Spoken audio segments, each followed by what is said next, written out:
ଆମ ଶରୀର ପାଇଁ ହାର୍ଟ ଏବଂ ବ୍ରେନ୍ ଯେତିକି ଗୁରୁତ୍ୱପୂର୍ଣ୍ଣ କିଡନୀର ବି ସେତିକି ଗୁରୁତ୍ୱପୂର୍ଣ୍ଣ ଭୂମିକା ରହୁଛି। କିନ୍ତୁ ସାଧାରଣ ଜନତା କିଡନୀ ରୋଗ ପାଇଁ ଏତେ ସଚେତନ ନୁହନ୍ତି। ସାଧାରଣତଃ ବହୁତ ଗଣମାଧ୍ୟମରେ ଆୱାରନେସ୍ ପରେ ଲୋକମାନେ ହାର୍ଟ ଆଟାକ୍ କଥା କୁହନ୍ତୁ, ବ୍ରେନ୍ ଷ୍ଟ୍ରୋକ୍ କଥା କୁହନ୍ତୁ, କୋଉଠି ନା କୋଉଠି ସଚେତନ ହେଲେଣି କିମ୍ବା ଆୱାରନେସ୍ ଆସିଲାଣି।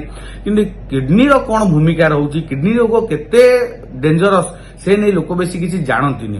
ତ ସମସ୍ତେ ଜାଣିବା ଦରକାର ଆମ ଶରୀରର ଯୋଉ ମେଟାବଲିଜିମ୍ ହଉଛି କିମ୍ବା ଆମ ଶରୀର ଯୋଉ ଫଙ୍କସନ ହଉଛି, ଦୁଇଟି ଯାକ କିଡନୀର ବି ସେତିକି ଗୁରୁତ୍ୱପୂର୍ଣ୍ଣ ଭୂମିକା ରହୁଛି। ତେଣୁ ଗୋଟେ ଲୋକ ଯଦି କିଡନୀ ରୋଗରେ ପୀଡ଼ିତ ରହୁଛନ୍ତି, ସେ ଆକ୍ୟୁଟ୍ କିଡନୀ ଡିଜିଜ୍ ହଉ କିମ୍ବା ଆକ୍ୟୁଟ୍ କିଡନୀ ଇଞ୍ଜୁରି ହଉ, ଏକେ ହଉ କିମ୍ବା କ୍ରନିକ୍ କିଡନୀ ଡିଜିଜ୍ ସିକେଡି କିମ୍ବା କ୍ରନିକ୍ ରେନାଲ ଫେଲିୟର କିମ୍ବା ଯାହା ବି ହଉ, ଆକ୍ୟୁଟ୍ ହଉ କିମ୍ବା କ୍ରନିକ୍ ହଉ, ତ ସେଇଟା ବହୁତ ସାଂଘାତିକ ହେଇଥାଇପାରେ। ବେଳେବେଳେ ଲୋକମାନେ ଗୁରୁତର ମାତ୍ରାରେ ବି ପୀଡ଼ିତ ହୋଇପାରନ୍ତି। ବହୁତ ସମୟରେ ଲୋକ ମୃତ୍ୟୁବରଣ ବି କରିପାରିଥାନ୍ତି। ଏବଂ ଯେତେବେଳେ ରୋଗ ବହୁତ କିଛି ଡ୍ୟାମେଜ ହେଇଯାଏ, ତ ତାକୁ ଟ୍ରିଟମେଣ୍ଟ କରିବା ଲାଗି ଯୋଉ ଡାୟାଲିସିସ୍ ପଦ୍ଧତି ରହୁଛି କିମ୍ବା ରେନାଲ ଟ୍ରାନ୍ସପ୍ଲାଣ୍ଟ ପଦ୍ଧତି ରହୁଛି, ସିଏ ବି ବହୁତ ବ୍ୟୟବହୁଳ ଜିନିଷ। ତେଣୁ ସମସ୍ତେ ଯେମିତି ଆମେ ହାର୍ଟ ଏବଂ ବ୍ରେନ୍ ର କେୟାର ନେଉଛେ, ତା ପାଇଁ ଯଦି ସତର୍କ ରହୁଛେ, ଆମ ଦୁଇଟି ଯାକ କିଡନୀ କେମିତି ସୁସ୍ଥ ରହିବ, କେମିତି ଭଲ ରହିବ, ସେ ନେଇକି ସଚେତନତା ବାର୍ତ୍ତା ନିହାତି ଆବଶ୍ୟକ। କାହିଁକିନା ଲୋକମାନେ କିଡନୀର ଭୂମିକା କ'ଣ, କିଡନୀ ରୋଗର ଭୟାବହତା କେତେ ଜାଣିନାହାନ୍ତି। ଯେମିତି ମୁଁ କହିଲି, ଆପଣ ଏକେ ହଉ କିମ୍ବା ସିକେଡି ହଉ, ଯୋଉଥିରେ ବି ଲୋକମାନଙ୍କର ମୃତ୍ୟୁ ବି ଘଟିଥାଏ କିମ୍ବା ଚିକିତ୍ସା ବହୁତ ଅଧିକ ବ୍ୟୟବହୁଳ ହୋଇଥାଏ। ତେଣୁ କିଡନୀର କ'ଣ ଆମର ଫଙ୍କସନ ରହୁଛି, ଆମେ ଜାଣିବା ଦରକାର। ଆମ ଦେହରେ ଯୋଉ ସବୁ ଖରାପ ଅଂଶ ରହୁଛି, ଟକ୍ସିନ୍ସ ରହୁଛି, ସେ ସବୁକୁ ବାହାରକୁ କାଢିବାରେ ପରିସ୍ରା ମାଧ୍ୟମରେ କିଡନୀ ସେ ସବୁ ବାହାରକୁ କାଢିଥାଏ, ଯୋଉଟା କି ମୁଖ୍ୟ ଜିନିଷ।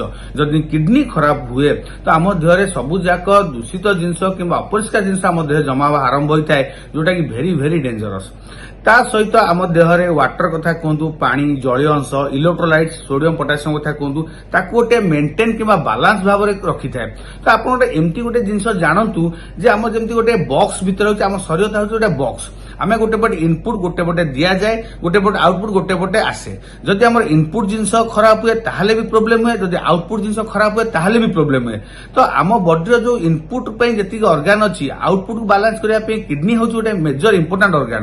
ତ ଯଦି ଆଉଟପୁଟ ବା ଯଦି ବାହାରକୁ କାଢିବା ଜିନିଷ ଯଦି ନଥିବ, ଆମେ ସିନା ଭଲ ଜିନିଷ ନଉଛେ, ଭଲ ଜିନିଷ ଖାଉଛେ, କିନ୍ତୁ ଖରାପ ଜିନିଷକୁ କାଢିବା ପାଇଁ ବି ସେ ଅର୍ଗାନ ବି ସେତିକି ଇମ୍ପୋର୍ଟାଣ୍ଟ।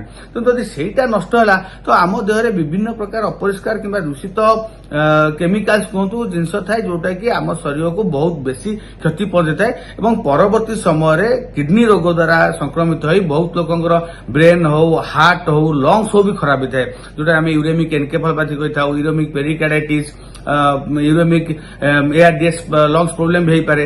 ତେଣୁ କିଡନୀ ଡ୍ୟାମେଜ ହେଲେ ଅଲ୍ଟିମେଟଲି ଆମ ଦେହରେ ସବୁ ପ୍ରକାର ସିଷ୍ଟମ ଗଡ଼ବଡ଼ ହେଇ ତାକୁ ବିଭିନ୍ନ ପ୍ରକାର ଆମ ହାର୍ଟ, ବ୍ରେନ୍ ଏବଂ ଲଙ୍ଗସ ଅଲ୍ଟିମେଟଲି ଡ୍ୟାମେଜ ହେଇଥାଏ, ଯୋଉଟା ପରବର୍ତ୍ତୀ ସମୟରେ ଘାତକ ହେଇଥାଏ କିମ୍ବା ଲୋକମାନେ ମୃତ୍ୟୁବରଣ କରିଥାନ୍ତି। ତେଣୁ କିଡନୀ ହେଉଛି ଆମର ସେଥିପାଇଁ ଗୋଟେ ବହୁତ ଇମ୍ପୋର୍ଟାଣ୍ଟ ଜିନିଷ। ତା ସହିତ କିଡନୀରେ ଆମର ବହୁତ କିଛି ହରମୋନ ଥାଏ, ଯୋଉଟା ଆମ ବ୍ଲଡ ପ୍ରେସରକୁ ନିୟନ୍ତ୍ରଣ କରିଥାଏ। Vitamin D, calcium level maintain କରିବାରେ ବି କିଡନୀର ବହୁତ ଗୁରୁତ୍ୱପୂର୍ଣ୍ଣ ଭୂମିକା ରହିଛି। ଯେମିତି କିଛି ସମୟ ଆଗରୁ କହିଲି, ଜଳୀୟ ଅଂଶ, ୱାଟର କଥା କୁହନ୍ତୁ, ବିଭିନ୍ନ ପ୍ରକାର ଇଲେକ୍ଟ୍ରୋଲାଇଟ୍ସ କଥା କୁହନ୍ତୁ, ତାକୁ ବି ବାଲାନ୍ସ କରି ରଖିଥାଏ। ତେଣୁ କିଡନୀର ଆମ ଜୀବନରେ କିମ୍ବା ଆମ ଶରୀରକୁ ବାଲାନ୍ସ କରିବାରେ ବହୁତ ଗୁରୁତ୍ୱପୂର୍ଣ୍ଣ ଭୂମିକା ରହୁଛି। କେବେ ହେଲେ ଆମେ ତାକୁ ଅଣଦେଖା କରିବା କଥା ନୁହେଁ। ସାଧାରଣ ଜନତା ଯେତିକି ହାର୍ଟ ଏବଂ ବ୍ରେନ୍ ପାଇଁ ନେଇ ସଚେତନ ସେତିକି କିଡନୀ ପାଇଁ ନେଇ ସଚେତନ ହେବା ନିହାତି ଆବଶ୍ୟକ। କାହିଁକିନା କିଡନୀ ଖରାପ ହେଲେ ସେଇଟା ବେଳେବେଳେ ବହୁତ ଘାତକ ହୋଇଥାଏ ଏବଂ ସବୁ ଅର୍ଗାନ ଧୀରେ ଧୀରେ ନଷ୍ଟ ହେବା ଆରମ୍ଭ ହୋଇଥାଏ ଏବଂ ଗୋଟେ ଲୋକ ବି ମୃତ୍ୟୁବରଣ ବି କରିଥାଇପାରେ। ତେଣୁ ଆମେ ବର୍ତ୍ତମାନ ଜାଣିବା ଯେ ଆମେ କେମିତି ଆମ କିଡନୀକୁ ସୁସ୍ଥ ରଖିବା। ବର୍ତ୍ତମାନ ସମୟରେ ଯାହା ଆମର ଚାଲିଚଳନ ହେଇଯାଇଛି, ଖାଦ୍ୟପେୟ ହେଇଯାଇଛି, ଲାଇଫଷ୍ଟାଇଲ ଚେଞ୍ଜେସ୍ ଯାହା ହେଇଯାଇଛି, ଦିନକୁ ଦିନ କିଡନୀ ରୋଗୀଙ୍କ ସଂଖ୍ୟା ବି ବଢିବାରେ ଲାଗିଛି, କିଡନୀ ସମସ୍ୟା ବି ବଢିବାରେ ଲାଗିଛି। କାହିଁକିନା ଆମେ ତ ଯାହା ଖାଉଛେ ଆଜିକାଲି ଯୋଉ ଆଡଲ୍ଟରେଟେଡ ଜିନିଷ ସବୁ ଖାଉଛେ, ସେ ଫୁଡ୍ସ ହଉ, ଖାଦ୍ୟ ପଦାର୍ଥ ହଉ କିମ୍ବା ପାନୀୟ ଜଳ ହଉ, ଏତେ ମାତ୍ରାରେ ଟକ୍ସିନ୍ସ ହଉଛି ଯେ କୋଉଠି ନା କୋଉଠି କିଡନୀ ସମସ୍ୟା ଧୀରେ ଧୀରେ ବଢିବାରେ ଲାଗିଛି। ତେଣୁ ଏଇ ହଉଛି କିଛିଟା ମୁଖ୍ୟ ଜିନିଷ ଯୋଉଟାକି ଆପଣ ନିହାତି ମାନିବା ଦରକାର।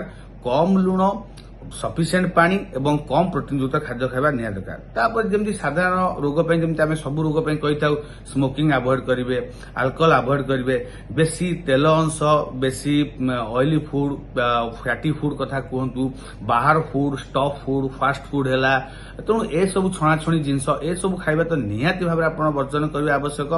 ତା ସହିତ ଯଦି ଆପଣଙ୍କର କୌଣସି ରୋଗ ରହୁଛି, ଯଦି ଆପଣଙ୍କୁ ବ୍ଲଡ ପ୍ରେସର ରହୁଛି, ଡାଇବେଟିସ୍ ରହୁଛି, ହାଇ କୋଲେଷ୍ଟ୍ରୋଲ ରହୁଛି, ତାକୁ ବାଲାନ୍ସ କରିବା ନିହାତି ନିହାତି ଦରକାର କାହିଁକିନା blood pressure diabetes indirectly kidney ଉପରେ ପରେ ପ୍ରେସର ପକାଇବା ନେଫ୍ରୋପାଥି ସୃଷ୍ଟି କରିଥାଏ।